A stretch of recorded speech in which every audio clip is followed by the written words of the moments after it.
Olá, hoje a gente vai fazer a resenha do Dominando os Ciclos de Mercado, do Howard Marks.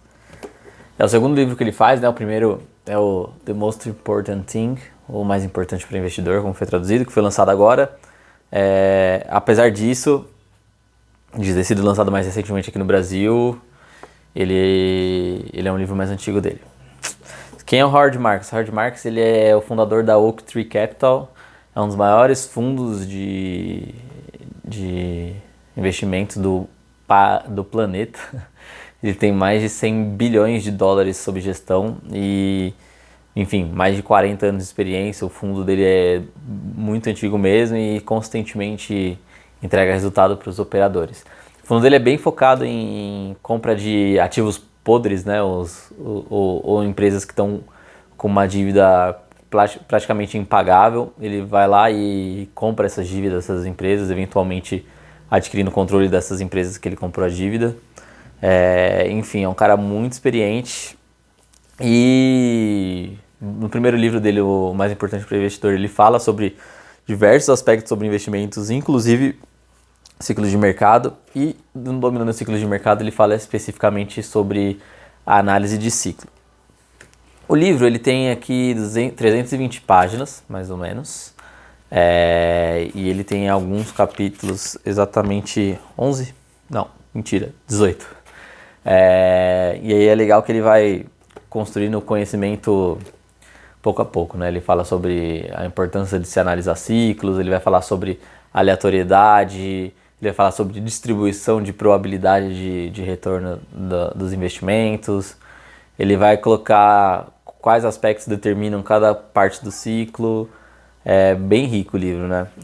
Eu vou usar a colinha aqui pra gente falar o que ele tem, né? Então, como eu disse, ele vai falar no primeiro capítulo por que estudar os ciclos, a natureza do ciclo e a regularidade dos ciclos. Então, ele vai dar um plano de fundo assim nos 3 primeiros capítulos sobre o que determina os ciclos de curto e longo prazo e por que é importante e quais são as vantagens de se analisar ciclo, né? Ele no começo é até interessante que ele coloca que um investimento sólido ele tem 2 aspectos, né? Um é qual ação que você vai escolher, né? Então você tem que saber escolher não necessariamente ação, né? Pode ser no caso dele aqui dívida, né? Mas saber escolher boas dívidas ou boas ações, enfim, a qualidade daquele ativo que você está comprando. E a parte da análise de ciclo é a parte do contexto que você está comprando aquele ativo, porque aquilo vai ditar o risco que você está assumindo, né? Então não necessariamente você comprar um ativo bom num momento ruim, então, ou seja, um momento que as pessoas estão muito gananciosas, o mercado está muito esticado, a valoração das coisas estão muito abaixo do preço daquelas coisas, você está fazendo um negócio bom. Então, o central para ele é assim, você saber qual o momento adequado e em qual tamanho você está assumindo de risco, né? Então, ele fala que a gente tem que assumir risco quando estiver barato, e tem que assumir uma postura mais conservadora quando estiver muito caro. Então, ou seja, ele usa as flutuações no mercado para se posicionar e esses 3 primeiros capítulos falam sobre isso.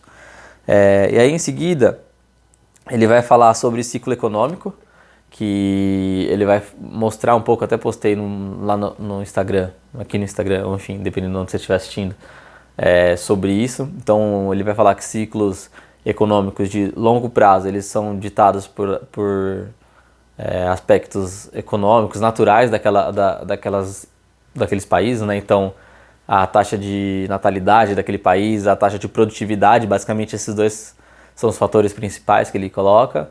E em curto prazo, aí vão ser vários aspectos diferentes que vão fazer parte daquelas flutuações.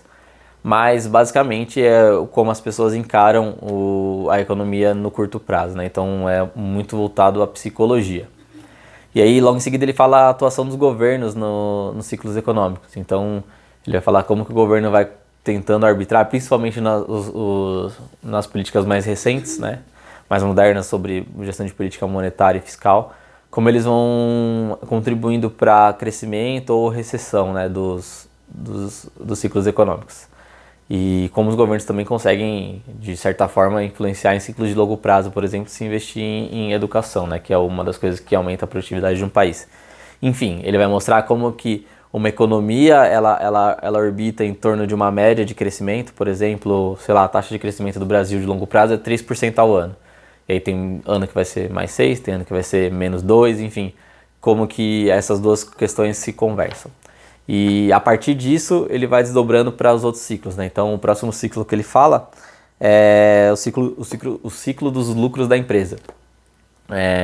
Como os fatores econômicos, como as pessoas encarando os indicadores econômicos influenciam nos ciclos de lucro das empresas, né? Então, por exemplo, se as perspectivas econômicas e como as pessoas estiverem enxergando a economia forem pessimistas, muito provavelmente elas vão parar de consumir e isso vai afetar no lucro das empresas. E o contrário também é verdadeiro. Se as pessoas estiverem tão otimistas quanto possível, elas vão gastar mais e isso é quase que uma profecia autorrealizável. Ele até cita o George Soros sobre isso, que ele fala sobre a teoria da reflexividade, né? Que as pessoas têm vários pensamentos diferentes, mas quando se juntam esses pensamentos, eles são autorrealizáveis, né? Então um influencia no outro e mais ou menos o que as pessoas enxergam é o que a realidade econômica ou financeira se constrói. E aí ele vai colocar aspectos sobre psicologia e sobre atitudes em direção ao risco. Então, basicamente, que nem eu falei no começo. Ele vai colocar como a percepção de risco, ela vai atuar como se fosse um pêndulo, né? Então, tem hora que o investidor, ou o operador, enfim, qualquer pessoa que esteja no mercado, ou até as empresas mesmas, estiverem muito gananciosas ou acharem que tudo está muito certo e que não existe risco, que dessa vez é diferente, que as coisas vão subir para sempre, são justamente os períodos que é mais caro de você se manter posicionado. Então, contraintuitivamente, ele fala que quando todo mundo estiver muito otimista com relação ao futuro, são os momentos que você precisa ser mais conservador. E o inverso também. Então, quando as pessoas estão muito pessimistas, elas não conseguem enxergar possibilidade de melhora na economia, nas empresas. E é justamente nesses períodos que é muito barato você tomar risco, né? Porque o preço dos ativos estão tão distantes do valor intrínseco que são os momentos mais baratos para você tomar risco, porque a probabilidade, até coloca uns desenhos mesmo, né, de distribuição de probabilidade, você está mais à esquerda, então você tem mais chance de seu retorno, apesar de você não saber qual que vai ser o retorno no futuro, e é uma coisa que ele coloca bastante aqui sobre a aleatoriedade, você está se posicionando num lugar que você tem mais probabilidade das coisas darem certo. Inclusive, sobre isso, ele coloca lá no começo, que eu esqueci de comentar, que investir é como se você fosse apostar na loteria. Ele coloca essas palavras, mas que se você fizer o seu trabalho de investigação, se você realmente conseguir desenvolver habilidades e ferramentas para você fazer isso da maneira adequada, é como se você estivesse comprando um ticket que você sabe a probabilidade daquele ticket te dar o prêmio de uma maneira mais adequada. Então ele dá um exemplo de um aquário cheio de bolinhas de várias cores, que se você não soubesse o que tem lá, não faz sentido você apostar, porque a chance de você pegar uma bolinha vermelha ou branca seria 50-50. Agora, se você faz o seu trabalho de investigação, é como se você descobrisse qual tanque tem 80% das bolinhas vermelhas, e aí você consegue fazer apostas mais direcionadas para aquele tanque de forma que seja vantajoso para você. Enfim, ele vai falar sobre essas atitudes com relação ao risco, principalmente nas flutuações de humor dos investidores, e é justamente isso que ele fala que tem maior valia para você investir. Então, enfim, quando todo mundo estiver sangrando, basicamente, você vai ser uma pessoa mais otimista, e quando todo mundo estiver muito eufórico, você tem justamente que encontrar alternativas. E isso é muito difícil de fazer, porque geralmente ninguém gosta de ser contrário ao que a maioria das pessoas fala, né? Então você nunca ser o cara do contra.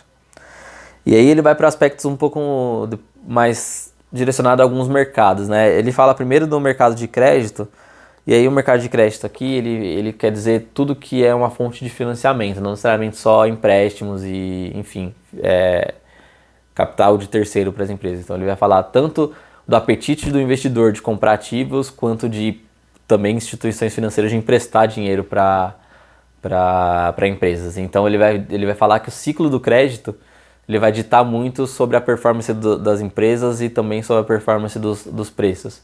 Então ele vai dando alguns aspectos legais de como você analisar um ciclo de crédito, né? Então, desde uma concessão de crédito irrefreada, que as pessoas não veem risco, então elas vão emprestando dinheiro, comprando empresas cada vez piores e achando que tudo vai melhorar para sempre. De fato, essas empresas começam a crescer e os retornos dos ativos começam a crescer, até chegar a um ponto que não dá para crescer mais. E aí aquilo começa a deteriorar, começa a se dar inadimplência, empresas quebrando, e isso vai pro outro lado do espectro, que é